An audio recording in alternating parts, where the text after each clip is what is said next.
একজন পিতা তার দুটি ছেলে মেয়েকে নিয়ে মেলায় গিয়েছিল।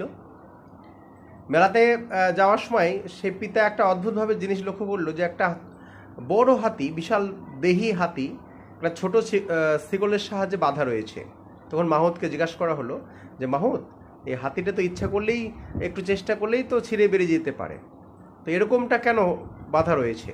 তখন সেই মাহুত উত্তর দেয় যে আসলে ছোটোবেলা থেকেই এই হাতিটি শিকল দিয়ে বাঁধা ছিল, এরকম ছোট শিকল দিয়ে। তো তখন সে ছোট ছিল বলে চেষ্টা করে পারেনি।